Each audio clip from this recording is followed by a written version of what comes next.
Welcome to About the Winelands. In this show, we will be chatting to leaders, influencers, wine producers, restaurants, and other role players. Tune in every week for our latest episode. You will find us on YouTube, Facebook, Instagram TV, Spotify, Apple Podcast, and Google Podcast.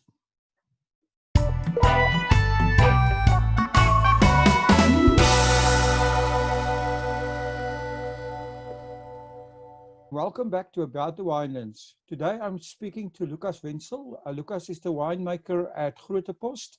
Good morning, Lukas, and welcome to About the Winelands. Yeah, thank you very much. Thanks for the invite. It's really special, and thanks for choosing us. No, it's an absolute pleasure. Thanks for taking the time out of your busy schedule. I know everyone is extremely busy at this stage, so that's very nice of you. Lukas, pleasure. Can you tell us a bit about yourself and how you became involved in the wine industry?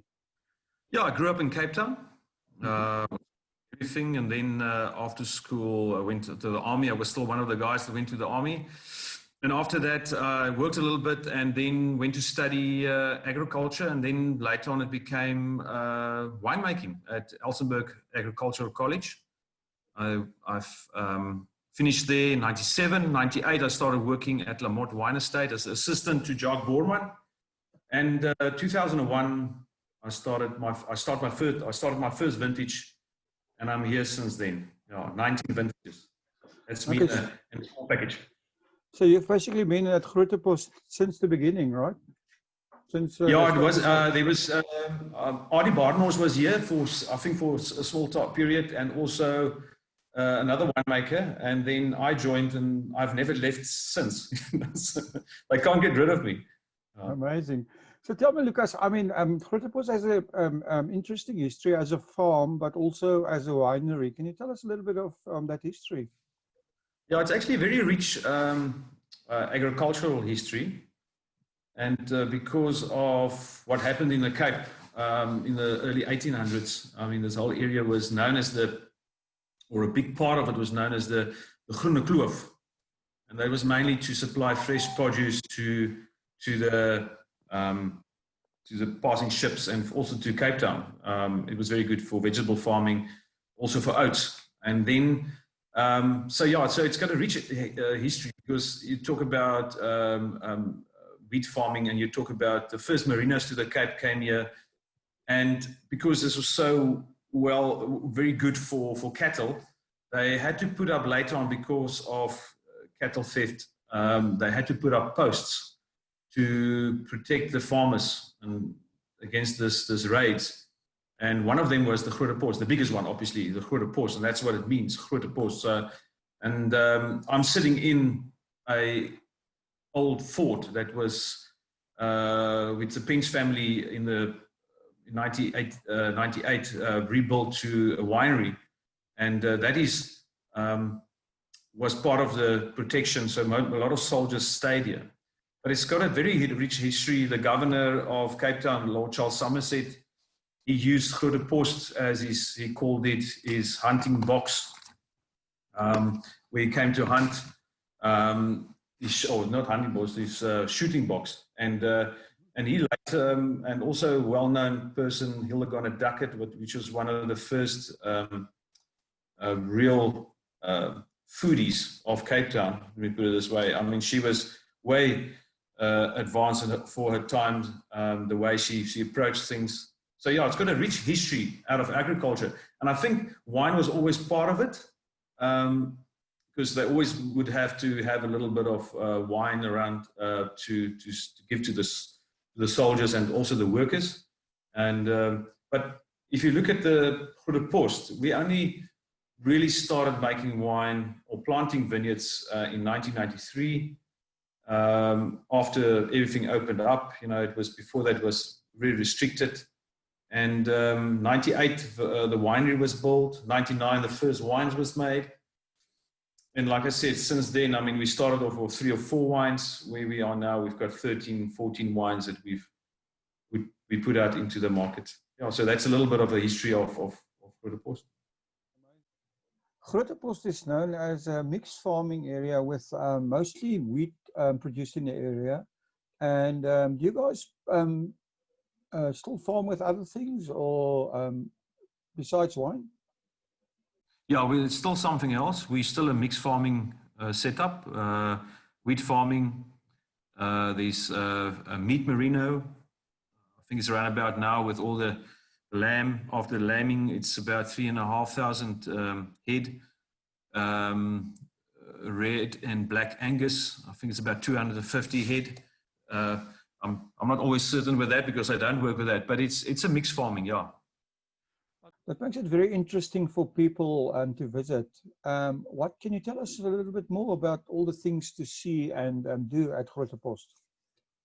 Yes, yeah, definitely. And one thing you can add to that is also where the winery is inside a game farm as well, you know, so you can see some antelope, and also we've got 2 giraffes as well. But it's always fantastic for the people to see the sheep and the cattle. You know, it's got the real farm feel to it, which makes it really worthwhile to come out, and especially this time with this time of the year with the flowers as well.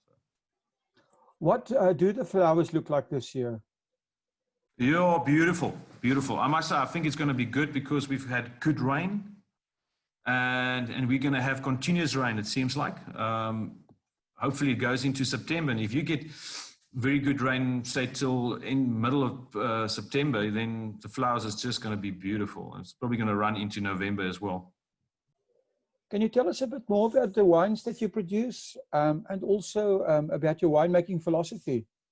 Yeah, it's actually interesting is when you look at the philosophy, I think overall, it's always difficult to think about one philosophy, because when you do make a lot of different wines, I think in a way there's a philosophy for everyone, every single wine that you make. But overall is my philosophy is that you need to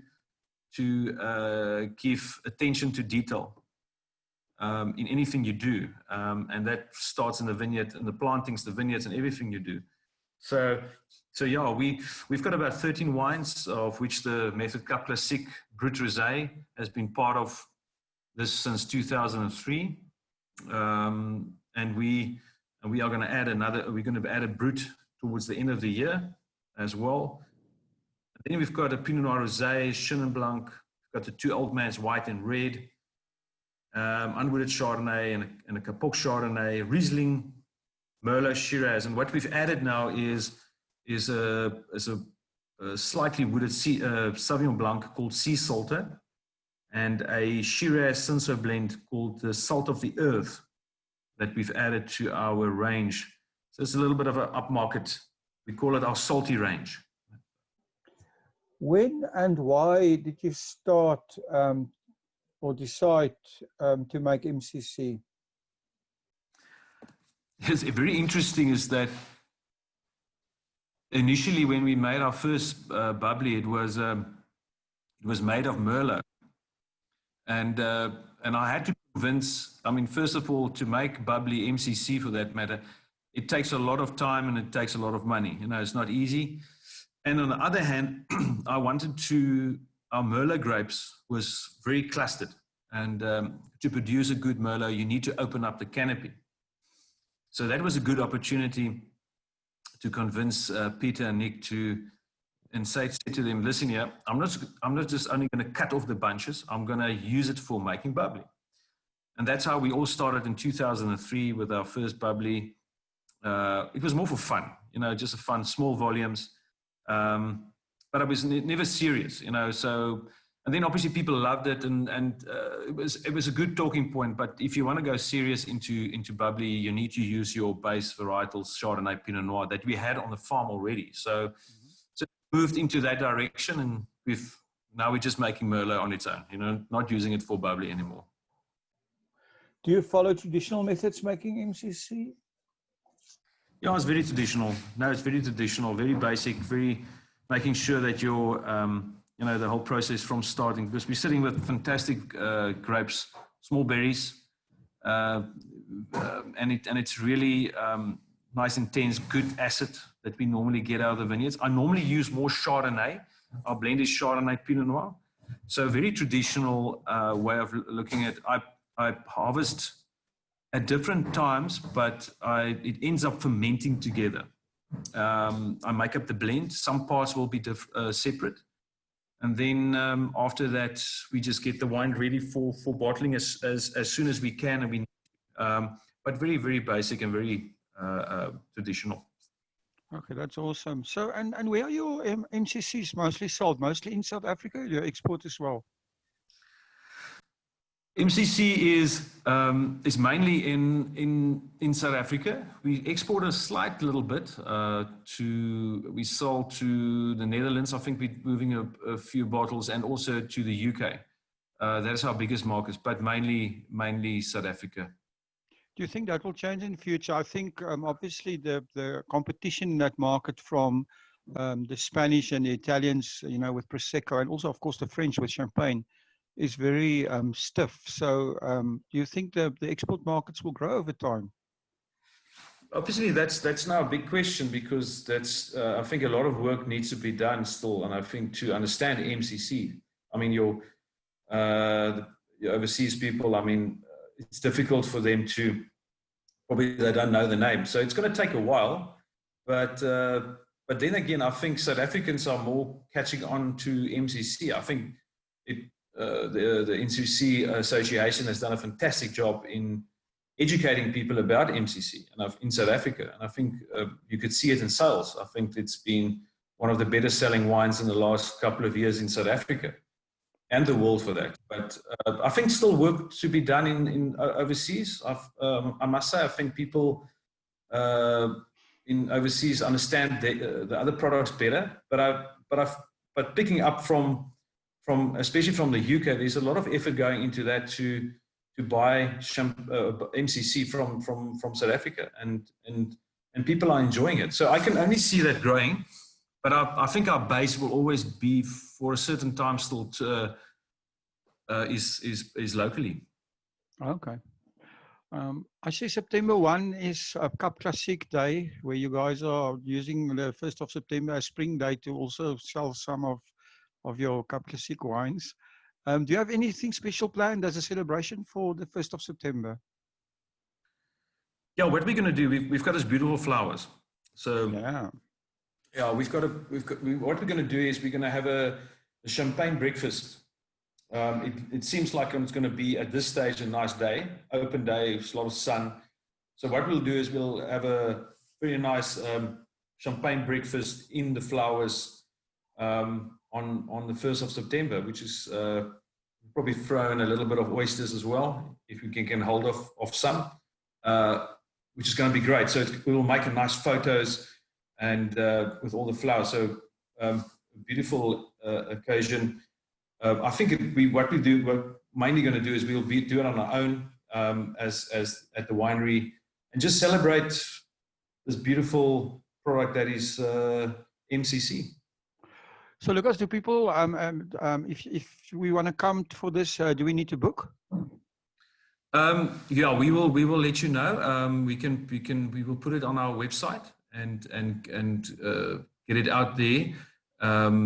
I think Peter's already working on it, but they can just go to our website or to our other social medias. It's our Facebook, Instagram, and Twitter. That's at Groote Post. That's that, at Groote Post. So they can just go and visit that Facebook, Instagram, Twitter, and also our website, www.grootepost.co.za. That's awesome. Yeah. That's awesome. We will put the links down in the description as well. Sure. And, yeah, I think Peter will send it on to you as well. Yeah. Yeah. Once we have the details, we'll promote it on our group and on our sites as well. Yeah, something else. I mean, we've all just come through this lockdown, and the whole coronavirus palaver has forced basically everyone to rethink their business models. Do you guys have any changes or new ideas in mind? I don't think. I think one thing that has changed in definitely is the online direct sales from the farm, which is fantastic for us. I mean, it's really great. I think it makes such a huge difference.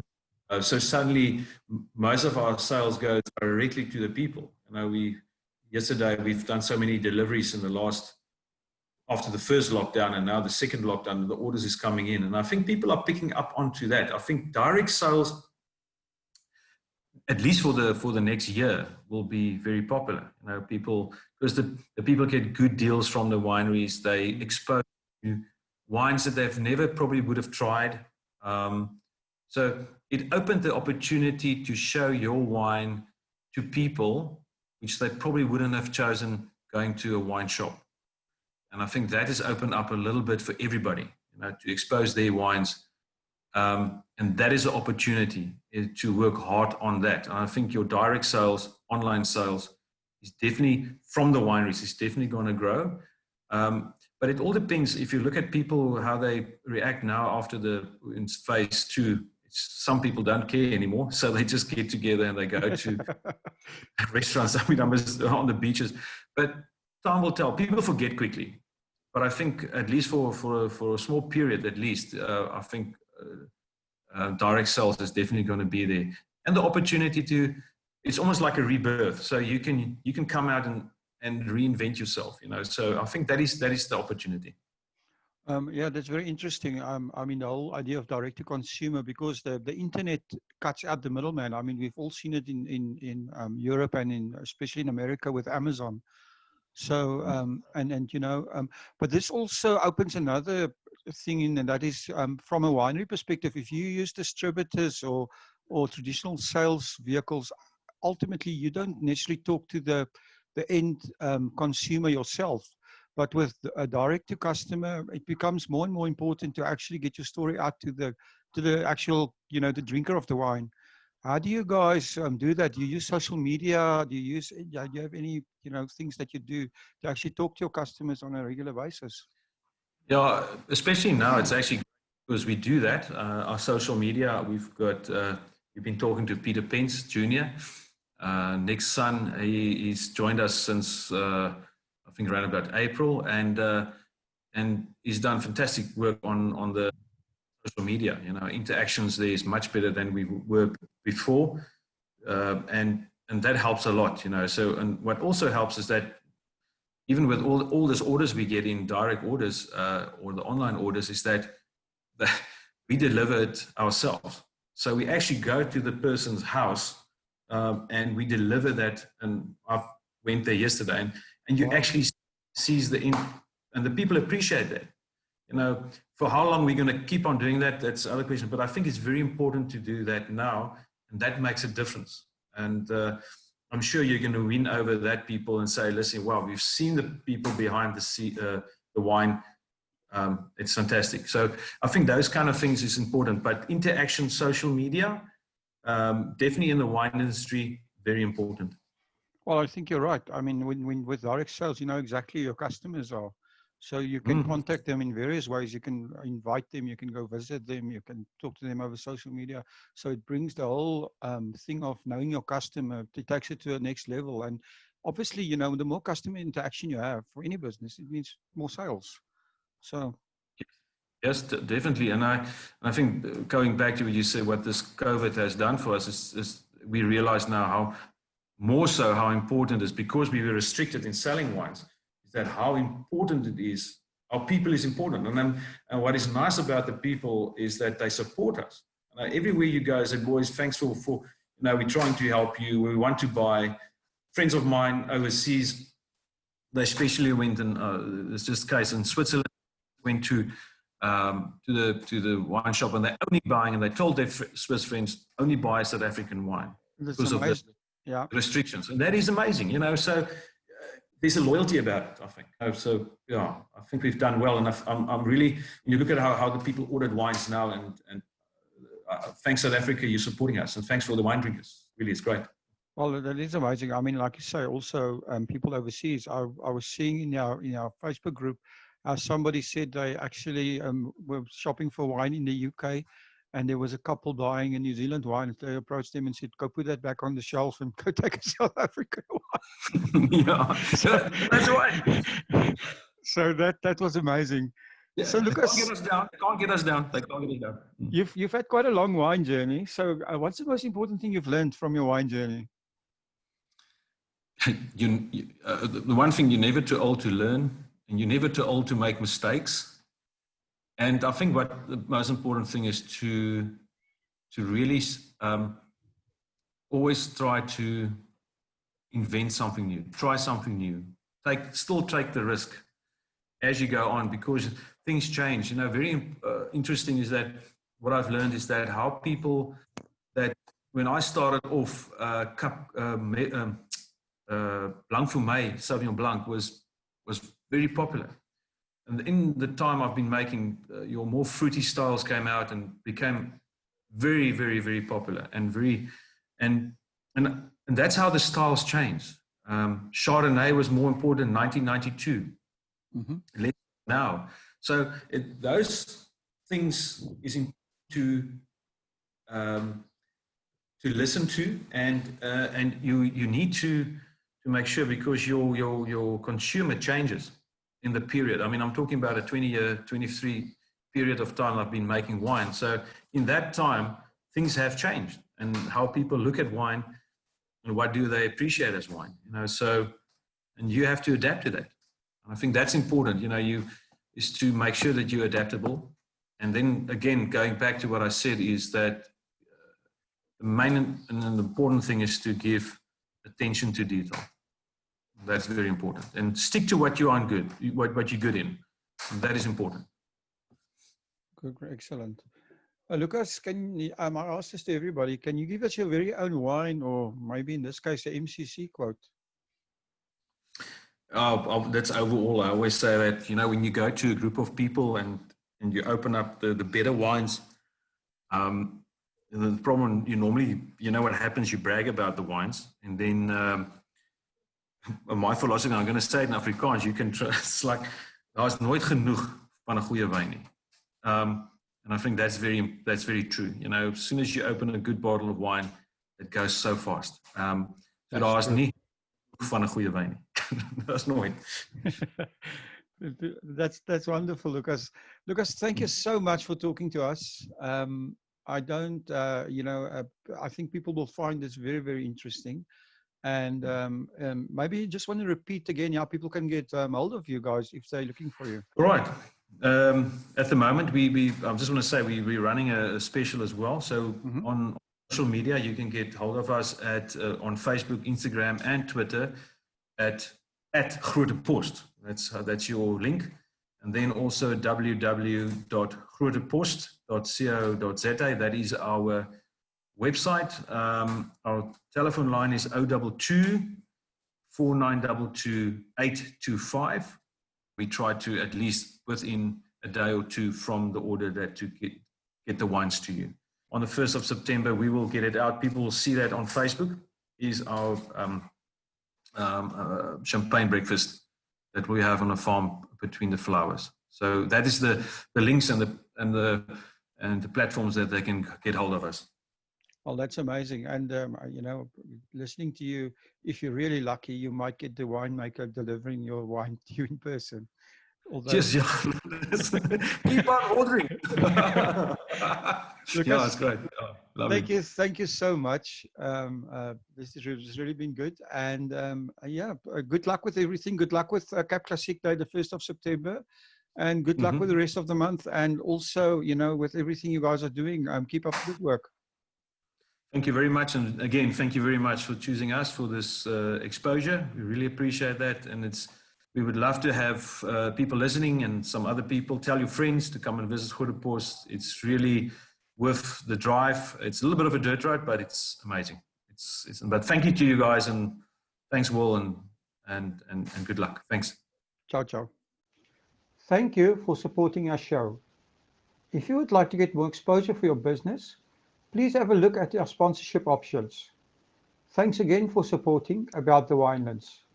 Please follow us on YouTube and on our social media channels. All details and links are in the description.